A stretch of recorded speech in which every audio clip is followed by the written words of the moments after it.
गुरुदेव शरणम गुरुदेव नमामि।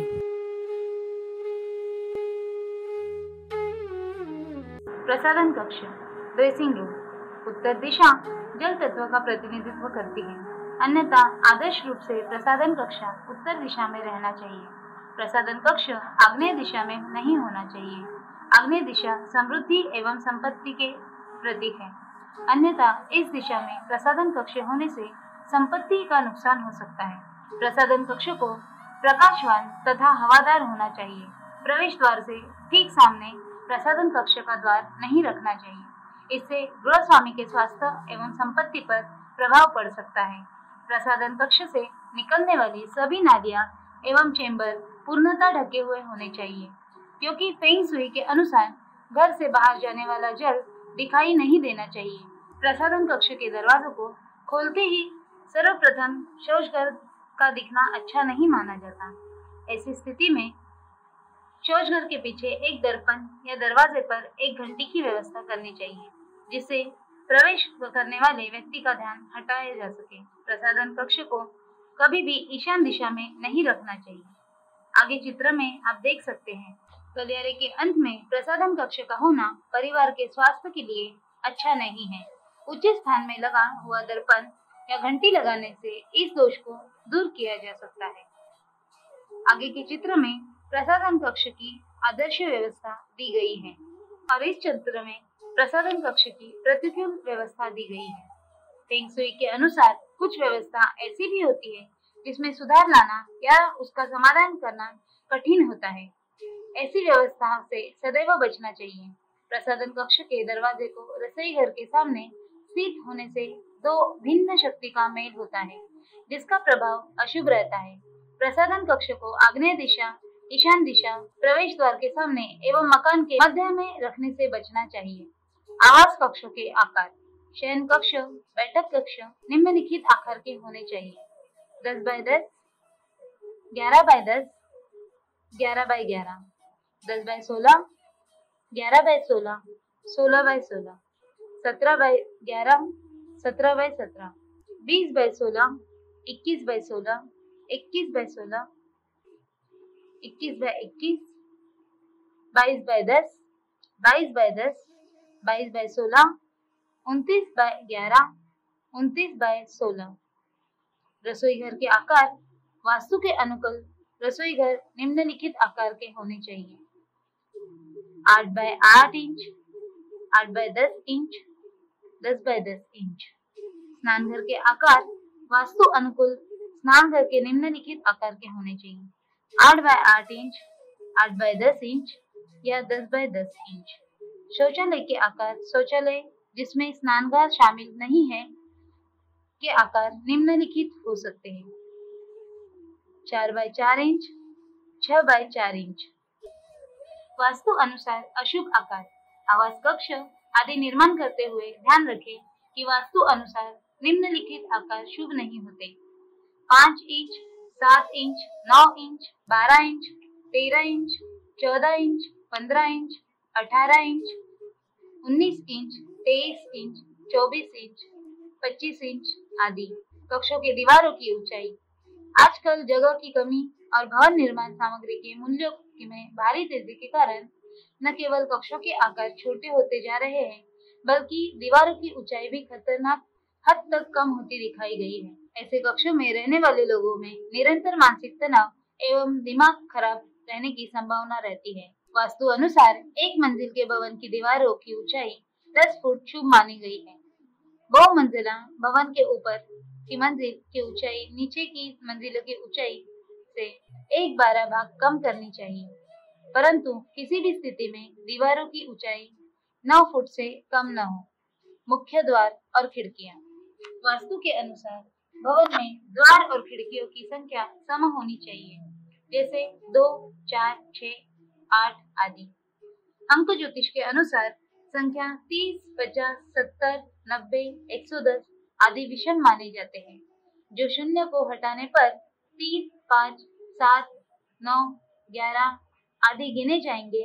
इसीलिए सम विषम अंकों की गणना के समय निम्नलिखित बातों का ध्यान भी रखें। द्वार हमेशा आयताकार ही अच्छे होते हैं। उनकी ऊंचाई और चौड़ाई का अनुपात 2:1 होना चाहिए।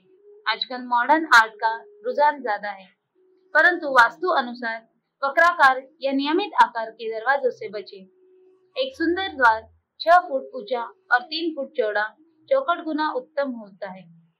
मुख्य द्वार हमेशा अंदर की तरह बाएं हाथ की ओर खुलना चाहिए। गृह संहिता के अनुसार मुख्य द्वार अन्य द्वारों की तुलना में अधिक बड़ा और सुंदर होना चाहिए। आप चित्र में देख सकते हैं, मुख्य द्वार जो सबसे बड़ा होता है को छोड़कर घर के शेष सभी द्वार एक ही ऊंचाई हो। द्वार या अन्य द्वार फर्श की सतह के नीचे देकर कभी न लगवाए। मुख्य द्वार पर दहलीज का होना शुभ माना गया है। दरवाजे या खिड़कियां दीवार के अंतिम छोर पर न लगवाएं, बल्कि इनको दीवार के अंतिम छोर से 4 इंच से 6 इंच की दूरी पर बनवाना चाहिए। घर के दरवाजे और खिड़कियां उत्तर एवं पूर्व दिशा में संख्या में अधिक तथा दक्षिण या पश्चिम दिशा में कम होनी चाहिए। दरवाजों एवं खिड़कियों की संख्या भूमि तल ग्राउंड फ्लोर पर अधिक और अनुक्रमानुसार ऊपर की मंजिलों में कम होनी चाहिए। यदि किसी गृह में 2 बाहरी द्वार हो तो वे एक दूसरे के सामने न होकर थोड़ा हटकर हो। दीवार के मध्य में दरवाजा न बनवाएं। खिड़कियां लगाते समय उत्तर पूर्व ईशान दिशाओं को वरीयता देनी चाहिए। खिड़कियों की ऊंचाई में समरूपता देखें।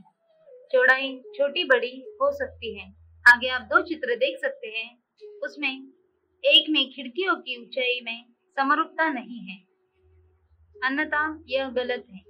उसी तरह खिड़कियों की ऊंचाई में समरूपता है, अन्यथा यह सही है। मुख्य द्वार के सामने द्वार वेद नहीं होना चाहिए। एक द्वार के ऊपर दूसरा द्वार न बनवाएं। यह संपत्ति नाश और निर्धनता का कारण बन सकता है। दरवाजा खोलते और बंद करते समय चींची आदि की आवाज न हो, यह अति अशुभ होता है। 4 दीवारी के कोनों को बंद करने के परिणाम भवन निर्माण में गैरेज या नौकरों के आवास गृह या अतिथि गृह आदि के निर्माण हेतु प्राय भूखंड के दोनों कोनों को ही सुनिश्चित किए जाने का रिवाज रहा है। प्राय भूखंड के कोनों को ही सुनिश्चित करने का रिवाज किया जा रहा है। भवन निर्माण में गैरेज या नौकरों के आवास गृह या अतिथि गृह आदि के निर्माण हेतु प्राय भूखंड के कोनों को ही सुनिश्चित किए जाने का रिवाज रहा है। यदि भवन चारों ओर से खुला हो तो वह ब्रह्मस्थल अर्थात हर प्रकार मंगल होता है। इस प्रकार की किसी भूखंड के चारों कोनों में देवताओं का वास होता है। अन्यथा यदि हम कोई भी कोना निर्माण करते समय बंद कर देते हैं तो उस कोने के अधिपति देवता के आशीर्वाद से वंचित रह जाते हैं। इस कारण हमें इनके बुरे परिणाम भोगने पड़ सकते हैं। इसके विभिन्न परिणाम निम्नलिखित हैं। ईशान कोण। ईशान कोण में सर्वशक्तिमान परमपिता परमेश्वर का स्थान है, इसलिए इस कोण में कोई निर्माण न करके खाली छोड़ने का प्रावधान है। आप चित्र में देख सकते हैं, 4 दीवारी के इस कोने को निर्माण हेतु बंद करने से या कम कोने में भारी सामान रखने के भयंकर दुष्परिणाम हो सकते हैं, जो गृह लक्ष्मी के लिए अति अशुभ होंगे। अन्यथा इस कोने को हमेशा खाली और स्वच्छ रखें। वायव्य कोण। वायव्य कोण के अधिपति वायुदेव है। इस कोण को बंद करने से धन आगमन के साधन सूख जाते हैं। कारखानों में वायव्य कोण बंद होने से दुर्घटनाएं बढ़ जाती हैं। इसके मालिक दिवालिया तक हो सकते हैं। यदि गैरेज आदि या पशुओं के लिए स्थान या अतिथि गृह मतलब आउट हाउस बनाना हो तो इससे बाहरी दीवार से छूता हुआ न बनवाएं। आग्नेय कोण। आग्नेय कोण के अधिपति अग्निदेव है। आग्नेय कोण बंद करने से अग्नि या बिजली करंट से दुर्घटना का भय निरंतर रहता है। गृह स्वामी के विकास मार्ग में निरंतर अवरोध व अड़चने आती है। इस कोण में गैरेज, नौकर का कमरा आदि बनवाते समय ध्यान रखें कि यह पूर्वी दक्षिण दीवार को न छुए। नैऋत्य कोण। नैऋत्य कोण ऐसा स्थान है जिसे बंद कर देना शुभ होता है। नैऋत्य क्षेत्र को वजन से जितना ज्यादा दबाया जाए उतना ही अच्छा होता है। इस कोण पर वजनी सामान की कोठरी, सीढ़ी आदि बनवाना ठीक है। कुछ वास्तुशास्त्री यहाँ नौकरों का कमरा बनाने का मत देते हैं, परंतु मेरी व्यक्तिगत राय है कि यह नौकरों के क्वार्टर न बनवाएं तो शुभ होगा। सरकारी आवास। आमतौर पर सरकारी आवास 3-4 किस्म के होते हैं। प्रथम श्रेणी के मकान में वे हैं जिनकी मात्र एक कमरा और एक रसोई होता है। महज 30-40 गज की जमीन, इसका निर्माण बहुत ही सादे ढंग से होता है। दूसरी श्रेणी के मकान 2 कमरे युक्त, कहीं कहीं 3 कमरे भी होते हैं। यद्यपि इनमें जल विद्युत की पूरी सुविधा होती है, परंतु पाश्चात्य वास्तु नियमों को ध्यान में रखते हुए इनका निर्माण मनमाने ढंग से किया जाता है। तृतीय और चतुर्थ श्रेणी के मकान अधिकारी वर्ग के होते हैं। यद्यपि इनका निर्माण सामग्री प्रथम और द्वितीय श्रेणी वालों की भांति ही होती है, फिर भी इनमें न drawing room, 2 bedroom, store room, एक स्टडी रूम या पूजा स्थल, मोटर गैरेज और नौकर आदि के लिए छोटा सा कमरा भी होता है। विशाल संख्या में सरकारी मकान बनाए जाते हैं, अन्यथा वास्तु नियमों का परिपालन करना जरूरी नहीं होता है। इतना जरूरी है कि सरकारी आवास बाह्य पर्यावरण की दृष्टि से तंग बस्तियों के मुकाबले साफ सुथरे तथा हवादार होते हैं। दिल्ली जैसे महानगरों में आज बहुमंजिला सरकारी क्वार्टर बनने लगे हैं। इसके अलावा विकास प्राधिकरण भी सरकारी मकानों की तर्ज पर बड़ी संख्या में प्रथम, द्वितीय और तृतीय श्रेणी के मकान बनाने लग गए हैं। घटिया निर्माण सामग्री और सरकारी तंत्र में भ्रष्टाचार के कारण विकास प्राधिकरण में मकान कमजोर और खतरनाक भी साबित हो रहे हैं। महानगरों में जहाँ विशालकाय सरकारी और गैर सरकारी इमारतों का प्रचलन हो रहा है, उसके कारण जमीन तो क्या, आसमान भी अब निर्माण सामग्री से पटने लग गया है।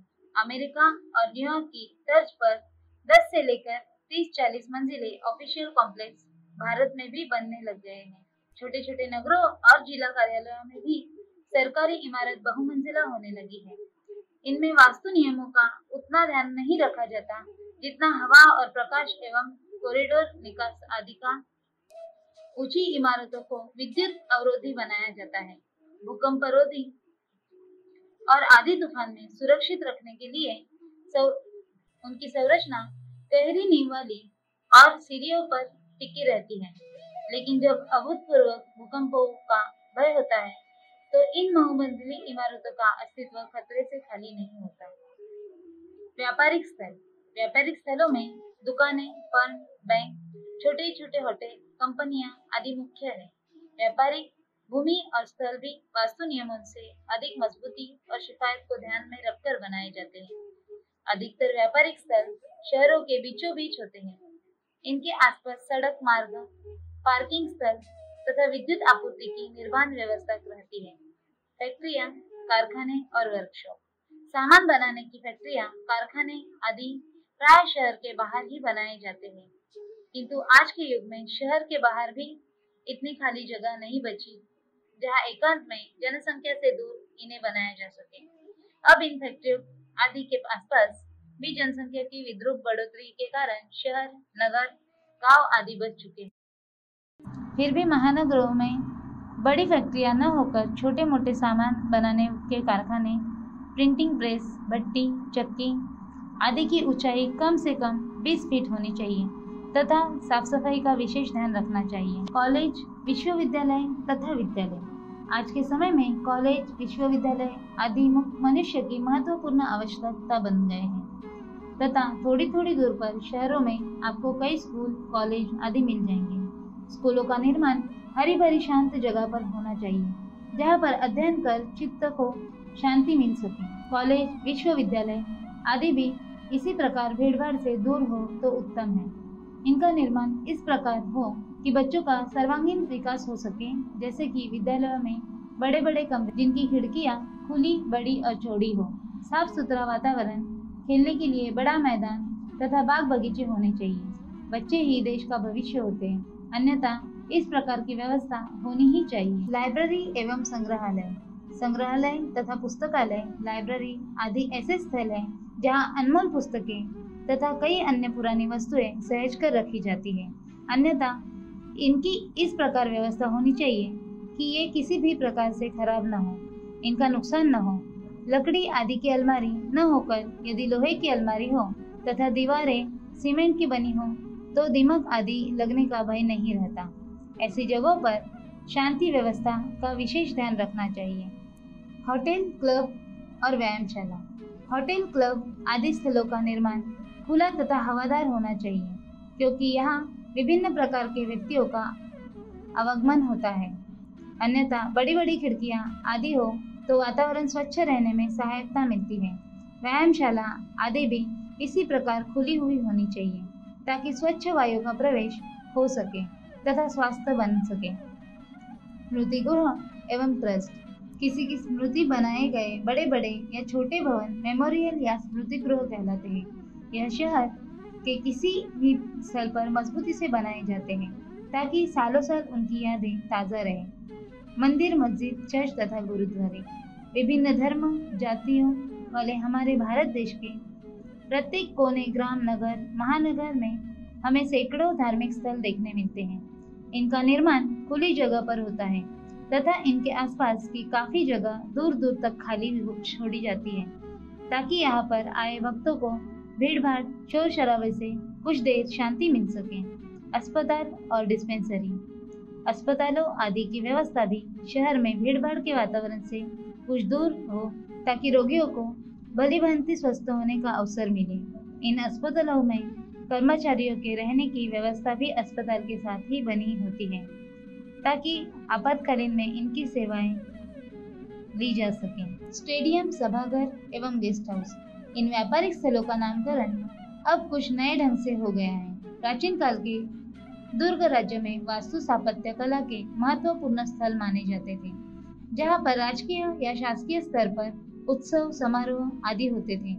इनकी जगह आज के समय में प्रत्येक नगर में बनने वाले खेल परिसर, सभागार, स्टेडियम या गेस्ट हाउस, होटल और बैंक्वेट हॉल आदि ने ले ली है। स्टेडियम और सभागार आदि का निर्माण वस्तुतः राज्य की ओर से किया जाता है, फिर भी अनेक उद्योगपति या व्यावसायिक जनहित को ध्यान में रखते हुए इस प्रकार के निर्माण कार्यों को संपन्न कराते हैं। आज के समय में भवन बनाने वाला बिल्डर भी वास्तुशास्त्र के नियमों पर चलने से अपने निर्माणाधीन कार्य में शिफायत और निर्माण पूरा हो जाने पर कई गुना लाभ कमाकर दूसरे को लीज या पट्टे पर देकर अपनी आर्थिक संपदा को उन्नत करता है। यदि बहुत बड़ा 5 तरह होटल न बना सके तो छोटे मोटे कोठीनुमा मकान को ही बैंक्वेट हॉल, गेस्ट हाउस या सामुदायिक केंद्र में तब्दील कर दिया जाता है। भूतल यानी बेसमेंट के लाभ। महानगरों में जमीन तो क्या, जमीन के नीचे के स्थान का लाभ उठाने का दौर चल पड़ा है। बड़े बड़े बिल्डर और भवन निर्माता बहुमंजिली इमारतों के नीचे भी शानदार बेसमेंट बनाकर किराए की आमदनी का लाभ उठाते हैं। महानगरों के अंतर्गत छोटे छोटे उपनगरों में, जो कि पॉश एरिया है, वहाँ 200 से 400 गज के बंगलों और मकानों के नीचे 2 तल का बेसमेंट बनाकर चलते फिरते व्यापार या सेल द्वार, मौसमी वस्तुओं की सजावट, डिस्प्ले या आर्ट गैलरी आदि लगाकर किराए की शानदार आमदनी का जरिया बन चुका है। वैसे तो स्थापत्य और वास्तुकला के व्यावहारिक पक्ष को 20वीं शताब्दी के अंतिम दौर में बहुत ही मुख्य स्थान प्राप्त हो गया है। बने बनाए मकानों के स्थापत्य दोष को हटाने से लेकर नए मकान, दुकान या अन्य निर्माणाधीन कार्य करने से पहले प्राचीन वास्तुशास्त्र में समीक्षा करवाने का चलन प्रतिदिन बढ़ता जा रहा है। दिल्ली का हैथ होटल, तिरुपति का देवस्थानम, मुंबई में नरीमन पॉइंट का कमर्शियल कॉम्प्लेक्स वास्तुशास्त्रियों की अनमोल कला के नमूने हैं। इन सब कार्यों के लिए वास्तु पुरुष यानी भौतिकवाद के अधिनायक ब्रह्मा जी का वरदान प्राप्त होना चाहिए। साथ ही लक्ष्मी का अटूट स्रोत भी भूत स्वामी के पास होना चाहिए।